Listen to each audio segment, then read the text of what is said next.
Ayah saya almarhum adalah pensiunan Angkatan Udara. Dan pensiunan Angkatan Udara pangkatnya pun nggak tinggi, hanya kapten. Jadi bisa dibayangkan, saya lahir di Mospati, di Madiun, asli Malang. Rumah kami yang termewah itu adalah gorden.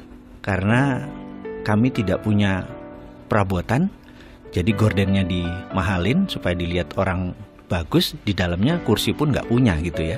Nah, masa-masa lagi disebut susah, sebenarnya kalau dirasakan ya nggak juga gitu ya.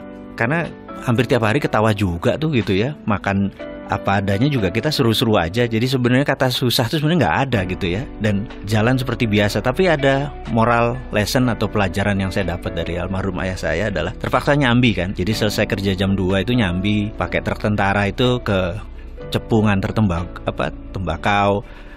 Ya memanfaatkan peluang-peluang usaha gitu ya. Nah pada saat itu saya ikut ayah saya masih 4 tahun, 5 tahun di samping. Dan disitulah kesempatan saya belajar pelajaran bisnis Jawa. Yang itu saya pakai untuk disertasi saya waktu sekolah dulu. Akhirnya saya menggunakan metode ini. Jadi ada ternyata untuk makmur itu, katanya nanti Indonesia gemah rimpah rojinawi joroyo royo itu ada kata toto tentrem kertora harjo gitu ya. Jadi untuk kertora harjo itu kita harus tentrem gitu. Nah untuk tentrem itu kita harus noto. Nah noto itu kan manajemen gitu ya. Dalam bahasa manajemen adalah getting things done through other people, menyelesaikan masalah melalui orang lain. Ternyata di Jawa itu melalui almarhum ayah saya cerita bahwa di Jawa itu toto itu ada 6 step, yaitu toto, titi, titis, tetek, tutuk, tuntas gitu.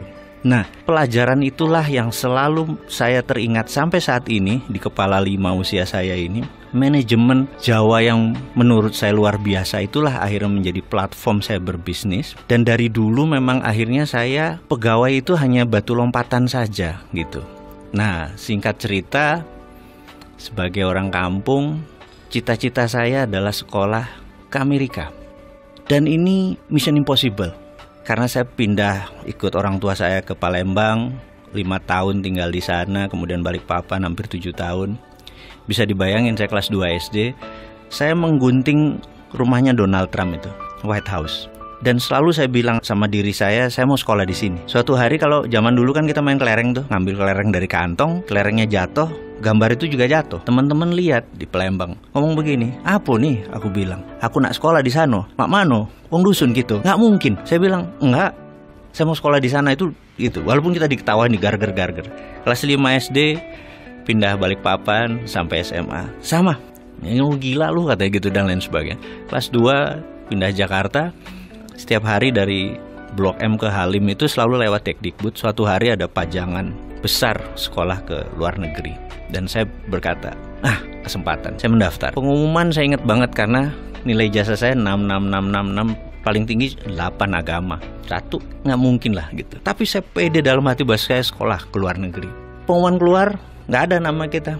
Karena saya emang dari pertama mau ke Amerika. Sementara zamannya Pak Habibie itu tahun 84, 85, 86 itu kan disekolahkannya ke Belanda atau ke Jerman gitu ya. Saya ngotot. Terus seminggu kemudian dapat surat harus ke Dekdikbud. Hadirlah kita ke tempat itu dan dikatakan, kamu kurang ajar, kamu ngerusak tugas saya, kamu bahasa Inggris nggak bisa, matematik jelek semua, tapi mau ke Amerika, ngimpi kamu gitu. Dan dimarahi. Intinya setelah 15 menit dia marah, kamu berdua berangkat ke Amerika. Kaget gitu. Karena rupanya ada 6 tempat ke Amerika yang daftar cuma kalian berdua. Jadi bagi saya itu banyak moment of greatness bahwa kata siapa harus punya uang yang banyak, kata siapa harus punya sekolah pinter-pinter amat gitu. Yang penting adalah ya bondo nekat gitu loh.